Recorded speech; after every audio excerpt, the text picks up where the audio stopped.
किसी गांव में एक गरीब ब्राह्मण रहता था जिसका नाम सुमन था।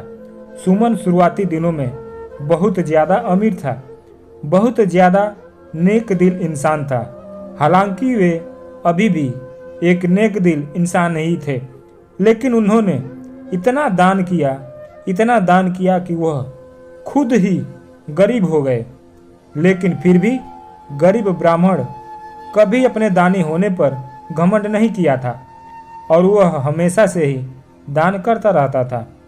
वह अब बहुत ज़्यादा गरीब हो गया था, लेकिन फिर भी वह अगर एक रोटी भी दान करने के लिए मिल जाता तो वह दान करने से पीछे नहीं हटता था।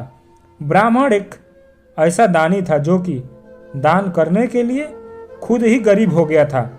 आपको बता दें, सुमन ब्राह्मण सोचता था कि मैं इतना ज़्यादा दान करूंगा तो भगवान मुझे ज़रूर मदद करेंगे।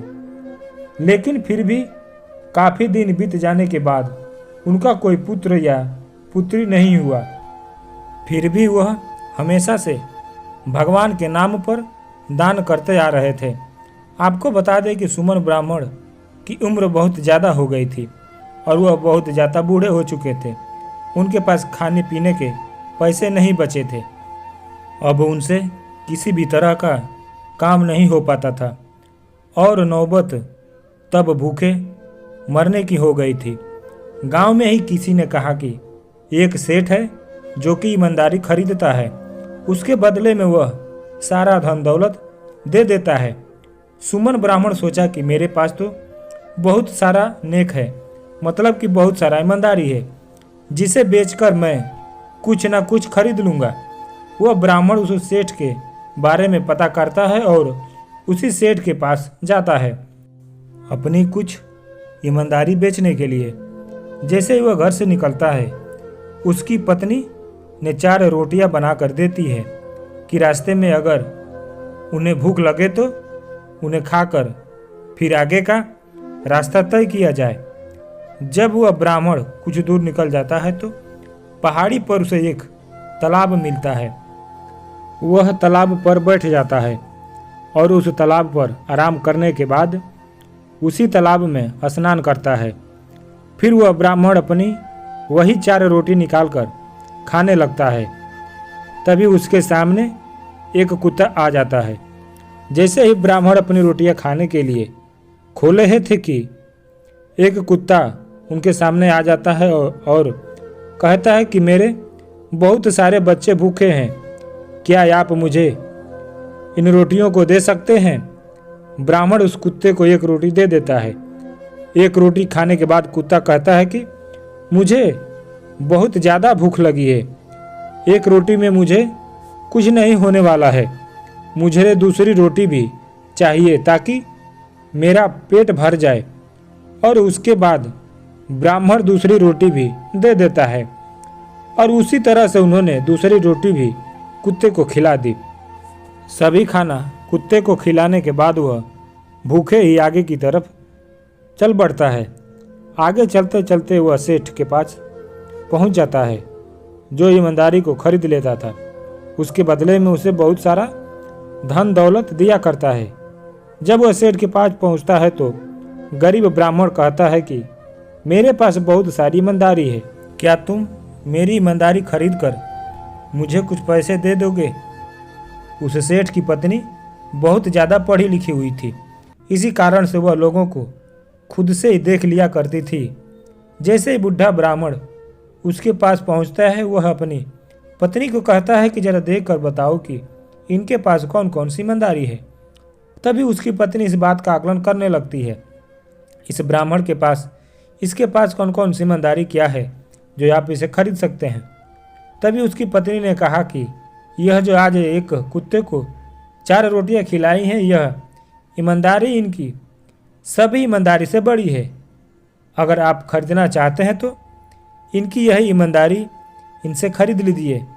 तभी सेठ ब्राह्मण जो कहता है कि आज आपने जो 4 रोटी कुत्ते को खिलाई थी वही नेकी हम खरीदना चाहते हैं।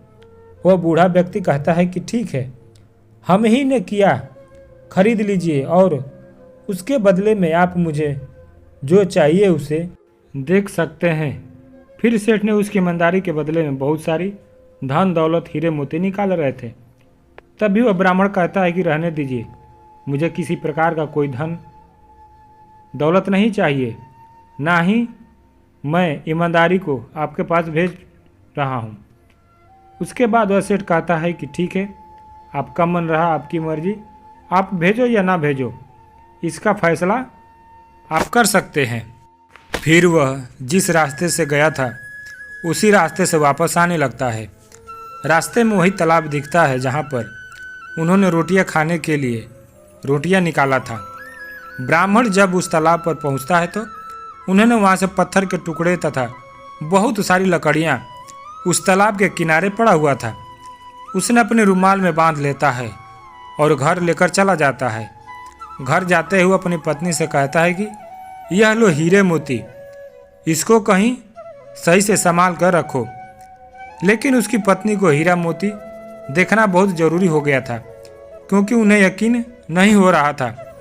जैसे ही ब्राह्मण किसी काम से बाहर घूमने के लिए जाता है, वैसे ही उसकी पत्नी रुमाल खोलकर देखने का प्रयास करती है।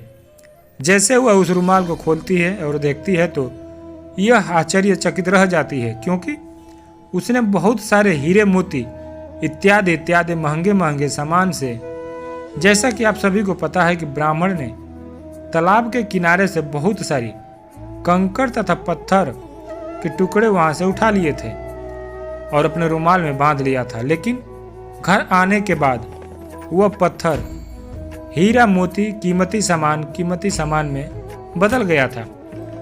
जैसे ही ब्राह्मण घर आता है, उसकी पत्नी कहती है कि इस रुमाल में तो बहुत सारे हीरे मोती हैं, आपने कौन सी चीज़ बेचा है जो आपको इतना सारा हीरा मोती मिल रहा है। यह बात सुनकर ब्राह्मण को अपनी बीवी की बात पर विश्वास नहीं होता। वह कहता है कि जाओ रुमाल लेकर आओ, हम देखेंगे इसमें क्या है। पत्नी जाती है और रुमाल लेकर आती है। जब ब्राह्मण रुमाल को खोलकर देखता है तो वह सच बताया जाता है कि जिसमें बहुत सारे हीरे मोती रखे हुए थे। अब वह हीरे मोती का इस्तेमाल करके बहुत सारा अमीर हो जाता है और अपने घर का परिवार का पालन पोषण करने लगता है। तो दोस्तों, इस धार्मिक कहानी से हमें यह सीखने को मिलती है कि हमें अपने किसी भी गुणों को नहीं बेचना चाहिए और हमारे द्वारा किया गया कोई भी अच्छा कार्य हमें वापस इसका फायदा जरूर मिलता है। इस कहानी में आज हम लोग जानेंगे कि कैसे एक गरीब ब्राह्मण यह जिंदगी गरीब से अमीर हो जाती है। वह अपनी ईमानदारी तथा अपनी चालाकी से हर किसी का दिल जीत लिया करता था।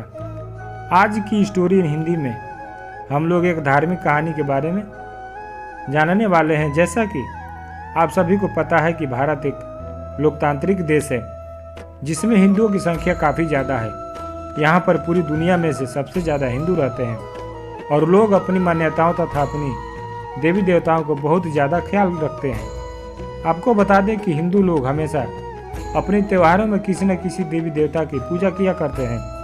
साथ ही वे लोग हमेशा प्रतिदिन किसी न किसी भगवान जैसे कि राम, कृष्ण और हनुमान जी की पूजा किया करते हैं।